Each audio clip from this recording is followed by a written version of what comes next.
View from the Deck, Part 4. Read by Jeanne Kalvar. Asaka Reina, written by Tariq Ali, and Doji Asa, written by Jeanne Kalvar. I wanted to know everything about them, everything they knew, everything they felt, how they saw the world. And they taught me so many things. But despite the way they shared their lives with me, despite how much I loved them, I was separate from them, different, alone. Asaka Reina searched the bookshelves looking for an empty journal to write her thoughts in. Instead, she found mementos of her life on the mainland. Tablets written in ancient languages, still waiting to be deciphered. Scholarly works written by an obscure alchemist hailing from the Dragonfly clan. Poems exalting the pursuit of knowledge, no matter the consequences. What a fool you are, Reina, to research a past that deserves to be forgotten. They have failed the test of time. They will not get a second chance. Notebooks filled with endless speculations and multiple narratives. Condemnations by her lord for wasting her clan's resources. A letter from sympathetic monks offering to fund her research in return for certain favors. A book written by a monastic order describing the path. Humans are ignorant, greedy, and self-centered. They are not yet divine beings, worthy of respect and reverence, but we will secretly nudge society and save humanity from themselves. Your monastic order is one long con. Their path is no salvation at all, merely an endless road that offers hope and little else. But as soon as the leaders admit this, they will lose all their power and wealth, so they will never admit it, not even to themselves. An encoded note from her monastic order, her last communication before the trip. Shiba Johanna unknowingly follows the path that we uphold. Protect Johanna with your life. Humans, gods, Oni, it doesn't matter. All life lacks purpose. There is no higher calling, no real point to existence. Why don't you accept it? Treat this life as mere enjoyment, to wake, play, dance, and die. That's what the past did, you know. The past that you worship more fervently than the spirits themselves. There is no journal. Reina sighed. She gave up, as she always did when faced with difficult challenges. Then she looked through the window. Reina gazed wistfully at the ocean. Calm, silent, orderly. The water kami does what is needed, and no more. It does not have to worry about the things humans have to worry about. It instead has to worry about much greater, worthier things. I love humanity, not for what it is, but for what it can become, and my purpose in life is to help humanity reach that destiny. If I fail, so be it, but I will not forgive myself if I don't try.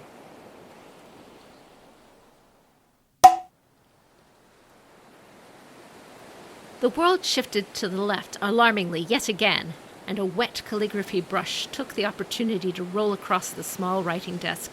Asahina Nueo reached for it with a rush of panic, but she grasped only air. The brush left a trail of irregularly shaped ink splotches across the white paper before it clattered onto the deck. Be a dear, and get that for me? She smiled up at the tall Yojimbo that lounged in the doorway to her tiny cabin. Doji Asa bent down to pick up the errant calligraphy brush, swaying as the ship beneath them righted itself again. She set it on the writing table. Nueo picked it up and tucked it, still inky, negligently behind her ear. She picked up the scroll she was reviewing and went back to her reading. Asa watched the Shikinja patiently as the boat continued to sway. Every now and then, Nueo would write a few crisp kanji and continue with her reading. Through the tiny portal, Asa could hear a single seagull's cry, but it was gone quickly, leaving only the waves beating their rhythm against the hull of Miyoko's song. Finally, boredom and curiosity tempted her tongue. What are you working on anyway, Asahina-sama? We haven't gotten to shore yet. You can't see anything from the deck but mists, and all this endless rain. All my feathers are sodden. The moon-faced Asahina looked up at Asa and smiled. Her eyes sparkled.